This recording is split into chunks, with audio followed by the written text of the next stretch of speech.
By the time the bread was broken, the betrayal was already underway.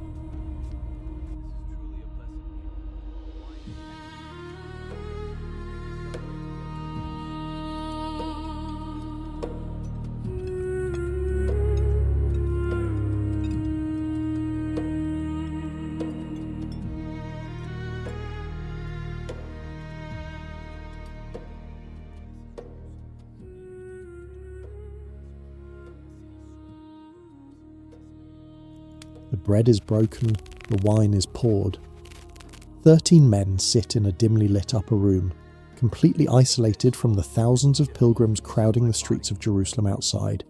To 11 of the disciples, this is a moment of rest, a sacred Passover tradition shared among loyal friends who have travelled and survived together for years.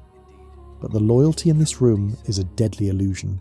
30 pieces of silver have already changed hands. The religious authorities are already mobilising in the dark, and while these men casually share a meal, entirely oblivious to the violent trap closing in around them, the most infamous betrayal in human history is quietly being executed by the man sitting right beside them. Jerusalem was at its busiest. As Passover approached, pilgrims poured into the city from every direction. Travellers filled the roads leading to the gates, merchants crowded the markets, and families prepared for one of the most important celebrations of the Jewish year. Everywhere there was movement, conversation, and anticipation. For many, it was a time of remembrance, a chance to honour the story of Israel's deliverance from Egypt and gather with loved ones for a sacred meal. But beneath the atmosphere of celebration, tension was growing. The city was under Roman rule, and major festivals always brought concerns about unrest. Large crowds could quickly become unpredictable, especially when hopes for political or religious change were involved.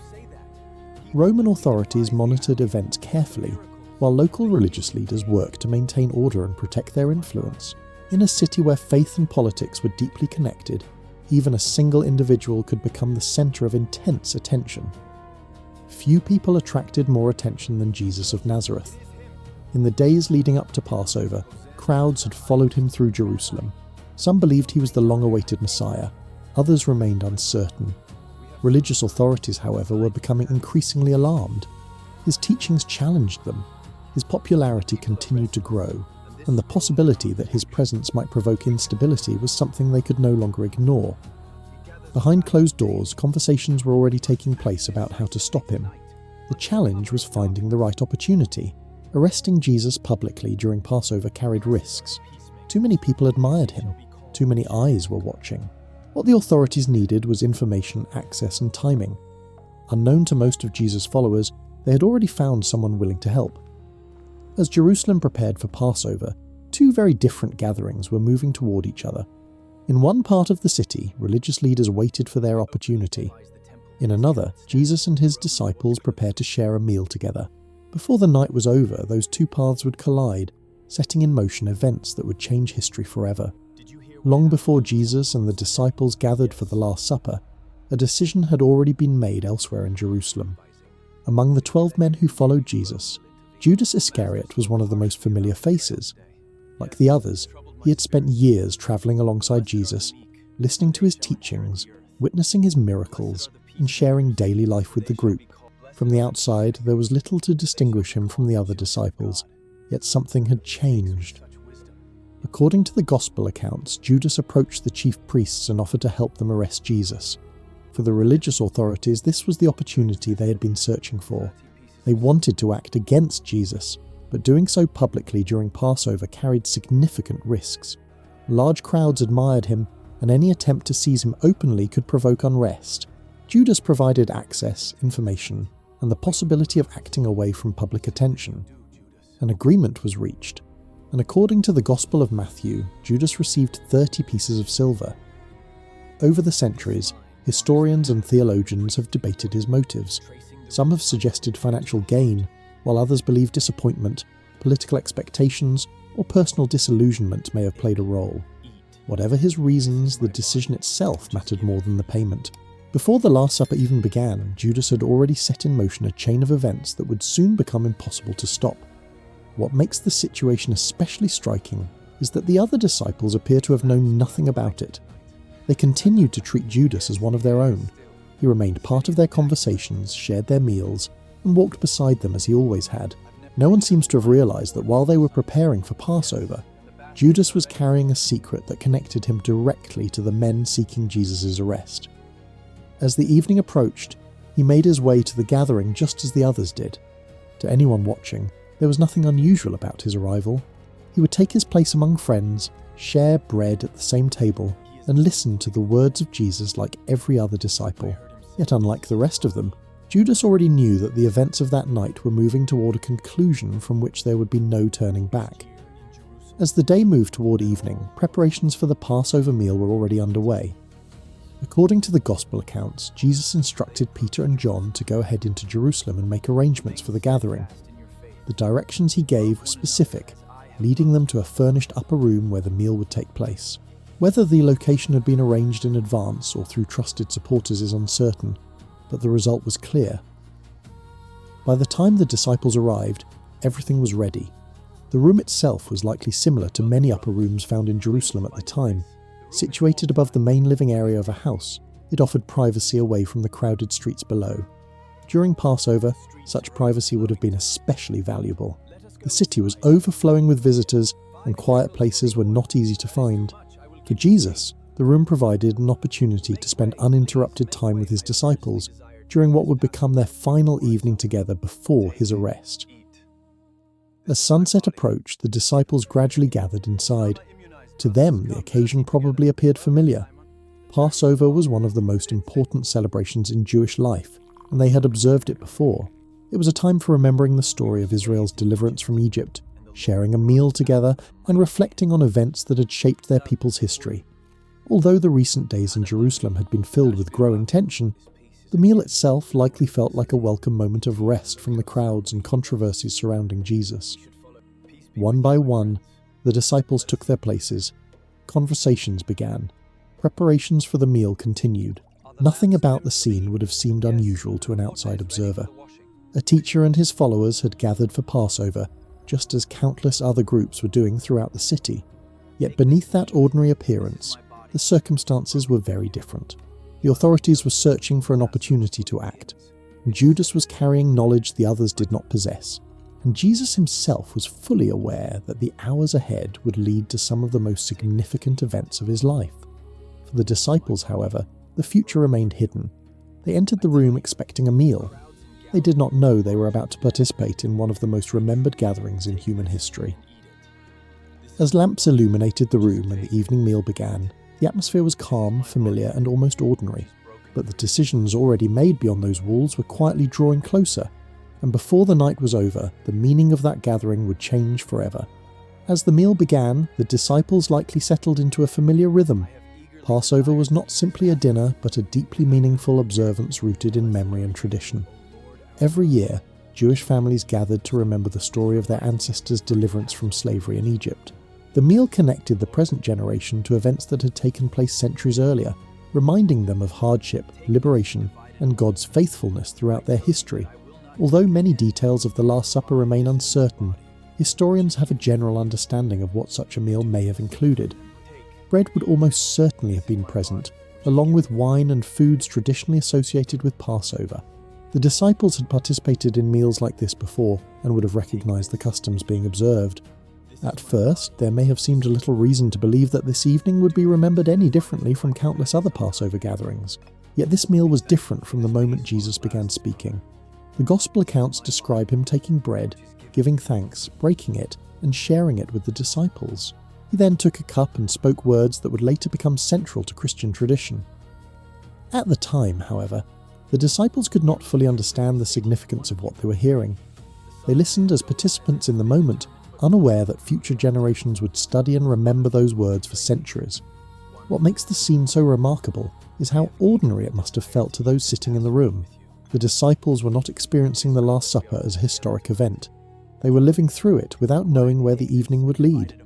They heard Jesus speak, shared food together, and continued their conversations much as they had done many times before. Meanwhile, Judas remained among them. Nothing in the Gospel account suggests that the other disciples viewed him differently that evening. He sat at the same table, participated in the same meal, and listened to the same words. The secret he carried remained hidden. To everyone else in the room, he was still one of the 12.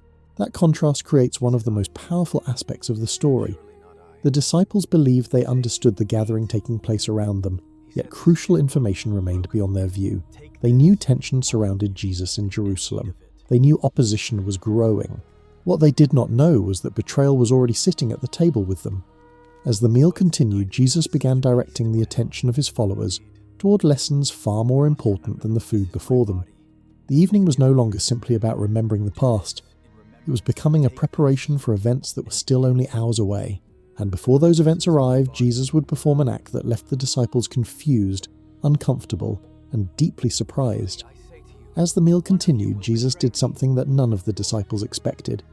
According to the Gospel of John, he rose from the table, wrapped a towel around himself, and began washing the feet of those gathered in the room. To modern readers, the gesture may appear simple, but for the men present that evening it carried a meaning that was impossible to ignore. In first-century Judea, washing a guest's feet was a practical necessity. Roads were dusty, travel was done mostly on foot, and sandals provided little protection from dirt and mud.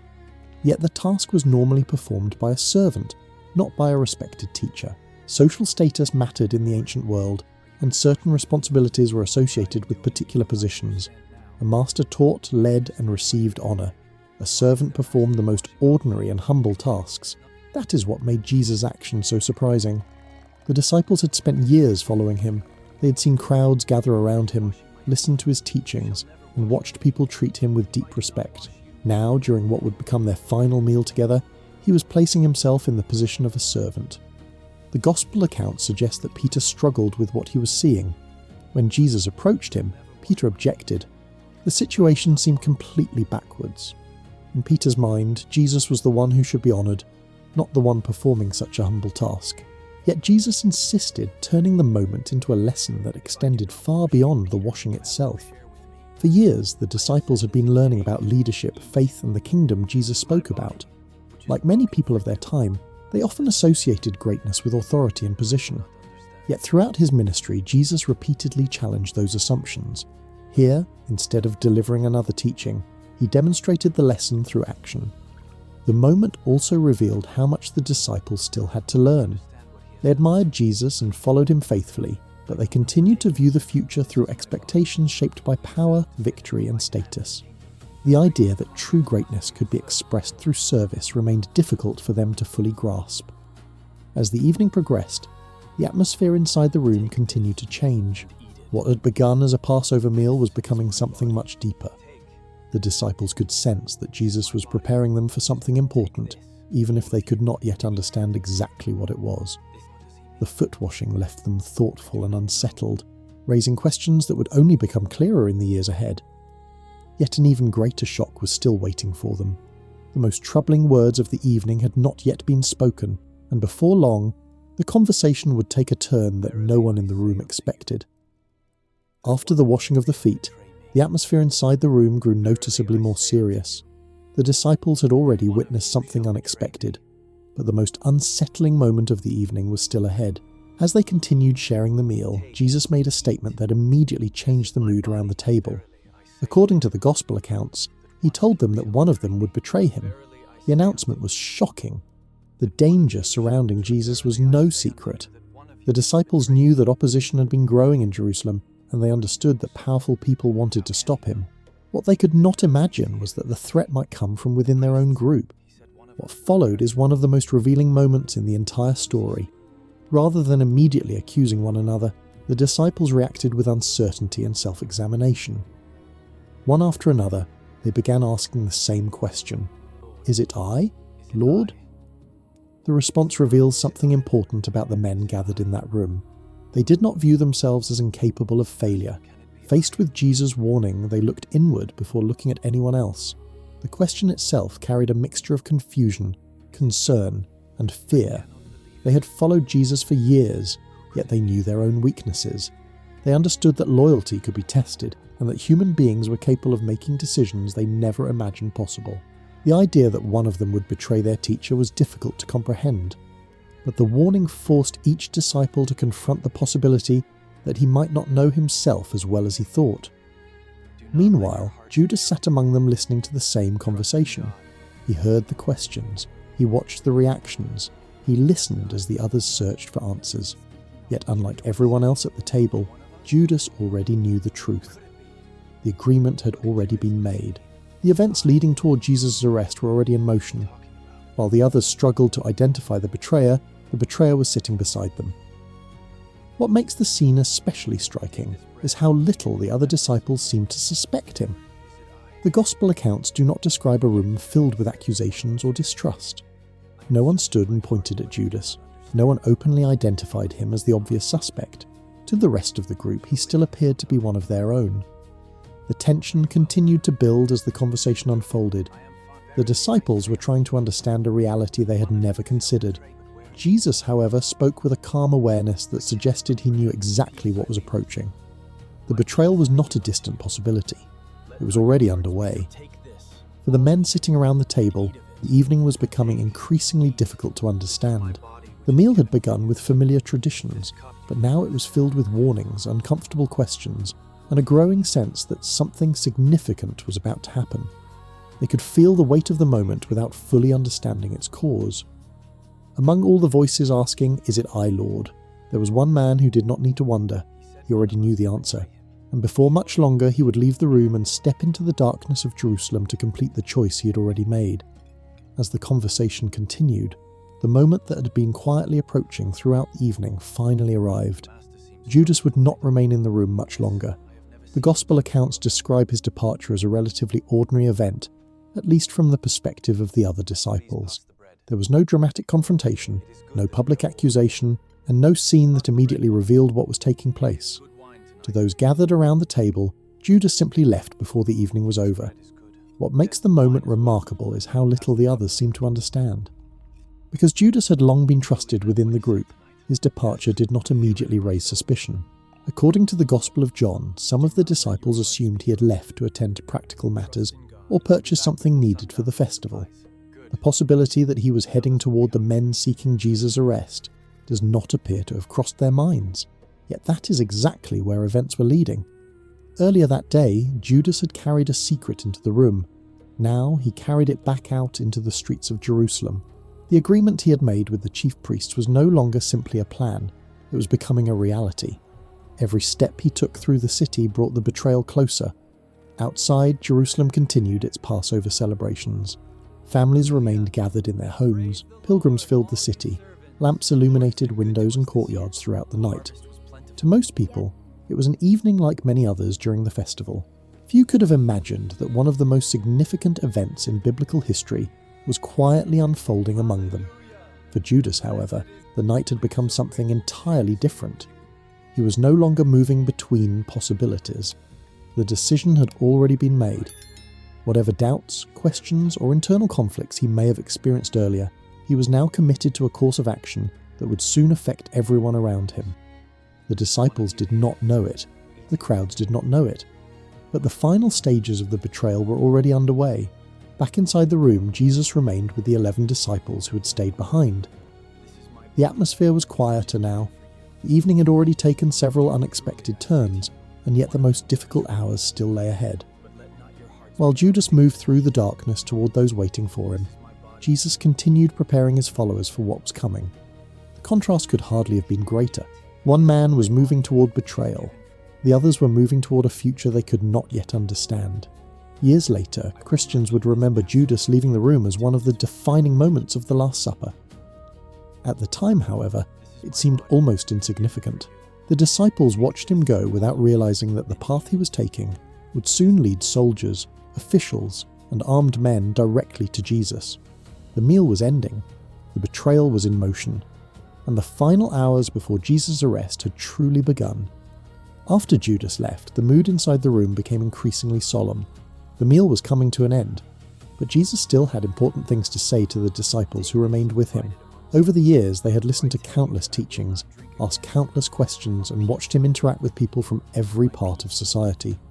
Yet the words spoken during this final gathering carried a different weight.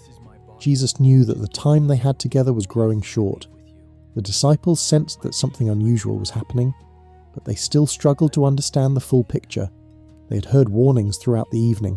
They had watched Jesus wash their feet. They had listened as he spoke about betrayal. Yet many of them continued to view the future through their own expectations. They hoped for victory, stability, and answers. What they could not yet imagine was how quickly fear and uncertainty would enter their lives. As the conversation continued, Jesus spoke about loyalty, perseverance, and the challenges that lay ahead. His words were intended to prepare the disciples for events they would soon face, even if they could not fully comprehend them at the time.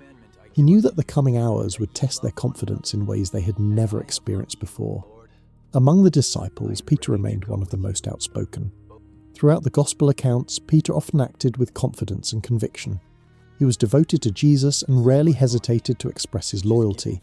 That loyalty now became the focus of one of the most memorable exchanges of the evening. Peter insisted that he would remain faithful no matter what happened. Whatever danger might come, he believed he would stand firm. His confidence appears to have been completely sincere. He genuinely believed that abandoning Jesus was impossible. But Jesus responded with a warning that must have been difficult for Peter to accept. According to the Gospel accounts, Jesus told him that before the rooster crowed, he would deny knowing him 3 times. For Peter, the prediction seemed unthinkable. He had followed Jesus for years. He had witnessed extraordinary events and publicly demonstrated his commitment again and again. The suggestion that fear could cause him to deny his teacher simply did not fit the image he had of himself. Yet this exchange reveals something deeply human. People often believe they know how they will respond to a crisis until they actually face one. Courage can feel certain when danger is still distant. Fear becomes much more powerful when the consequences are immediate and personal. Peter was speaking honestly, but he was speaking from a position of safety. Within a few hours, that safety would disappear. The other disciples listened as the conversation unfolded, likely finding the prediction just as difficult to understand as Peter did. Nothing about the evening was unfolding according to their expectations.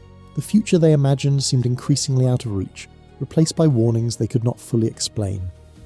Even so, Jesus continued speaking with calm certainty. While the disciples focused on their confusion, he remained focused on preparing them for what was coming next. Soon they would leave the room, soon they would walk into the night, and soon every warning spoken during the meal would begin moving from prediction to reality. When the meal finally came to an end, Jesus and the disciples left the upper room and stepped into the night. Behind them, Jerusalem continued its Passover celebrations. Families remained gathered around tables, conversations filled homes and courtyards, and much of the city carried on unaware of the events that were quietly unfolding. For most people, it was simply another evening during one of the most important festivals of the year. For Jesus and the disciples, however, the night was entering its final stage. The group made its way through the city and toward the Mount of Olives, a place Jesus frequently visited when staying in Jerusalem. The route would have taken them beyond the crowded streets and toward the slopes overlooking the city. It was a familiar journey, one they had likely made before, yet this time everything felt different. The disciples had spent the evening listening to warnings they did not fully understand. They had heard Jesus speak about betrayal, denial, and difficult days ahead.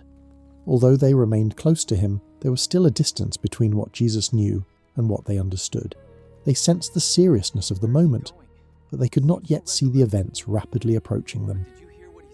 As they walked through the darkness, Jerusalem remained visible behind them. The city lights flickered against the night sky, creating a peaceful image that contrasted sharply with the tension developing beneath the surface. Somewhere within those walls, the chief priests and their allies were waiting.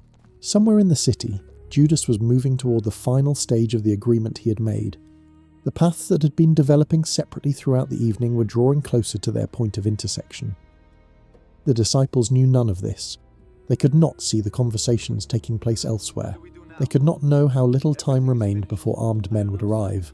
Like most people living through important moments in history, they lacked the perspective that later generations would possess. What they could see was Jesus. The Gospel accounts suggest that his demeanour reflected the weight of what lay ahead. Throughout the evening he had spoken with a clarity and certainty that contrasted with the confusion of those around him. He understood where the road was leading. The disciples did not. Eventually they arrived in the area known as Gethsemane, a place associated with olive groves on the slopes of the Mount of Olives. It was here, away from the crowded city, that the final hours before the arrest would unfold. The meal was over. The warnings had been given.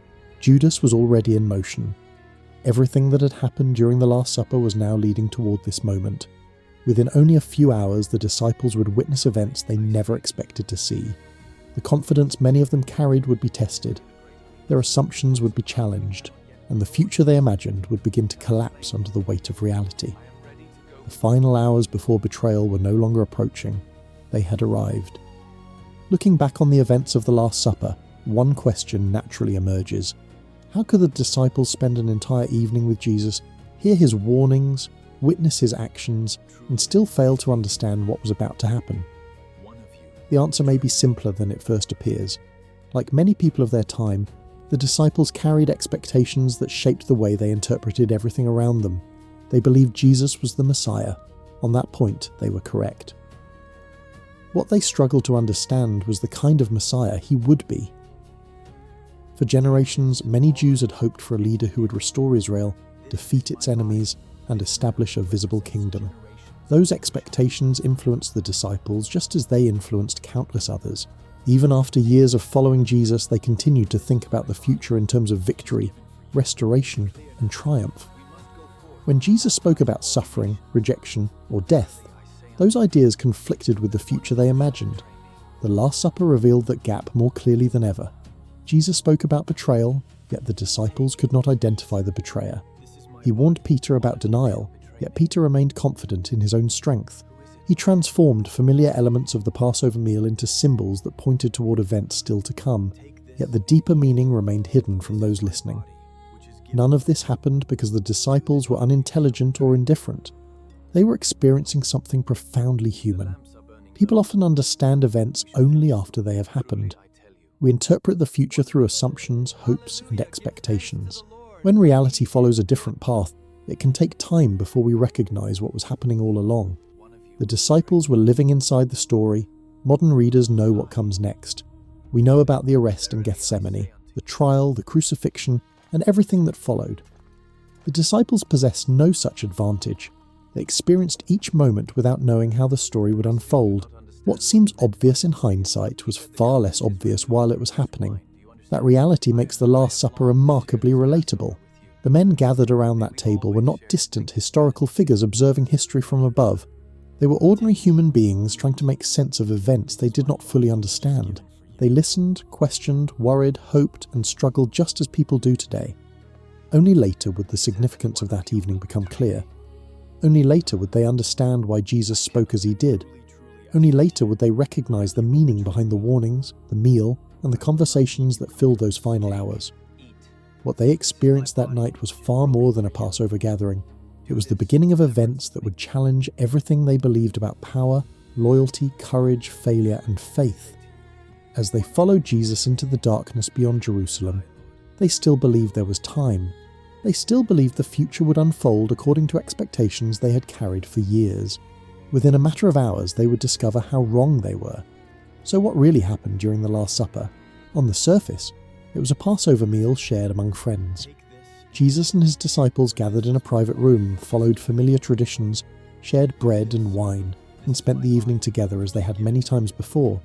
To anyone looking in from the outside, it might have seemed like an ordinary gathering during one of Jerusalem's most important festivals, but it was anything but ordinary. Inside that room, the final hours before betrayal were already unfolding. Judas sat among the disciples, carrying a secret that none of them fully understood. Jesus spoke openly about events that were rapidly approaching, yet those closest to him struggled to grasp what his words truly meant. Warnings were given, questions were asked, promises were made, and all the while the future was moving toward them faster than they realized. Within only a few hours, Judas would lead others to Jesus. Peter would deny knowing the teacher he sincerely believed he would never abandon. The disciples who had spent years following Jesus would be scattered by fear and confusion. Everything that seemed stable that evening would suddenly be tested. Perhaps that is what makes the Last Supper so memorable. It was not simply the final meal before an arrest. It was a moment when ordinary people found themselves standing at the edge of extraordinary events without fully recognizing it. The disciples believed they understood what was happening around them, but only later would they realize the true significance of the words spoken and the decisions made that night. More than 2,000 years later, the story continues to endure, because it reveals something timeless about human nature. People rarely understand the full meaning of a moment while they are living through it. We see the past clearly because we already know the outcome. The disciples did not have that advantage. They experienced the uncertainty, confusion, hope, and fear of that evening one moment at a time. When they entered the upper room, they expected a meal. When they left, they were walking toward a night that would change their lives forever. And only later would they understand that they had witnessed one of the most important evenings in human history. If you enjoy exploring the historical world behind the Bible and uncovering the stories behind some of its most important events, be sure to subscribe to Bible Unveiled and join us for future investigations. Thank you for watching, and until next time.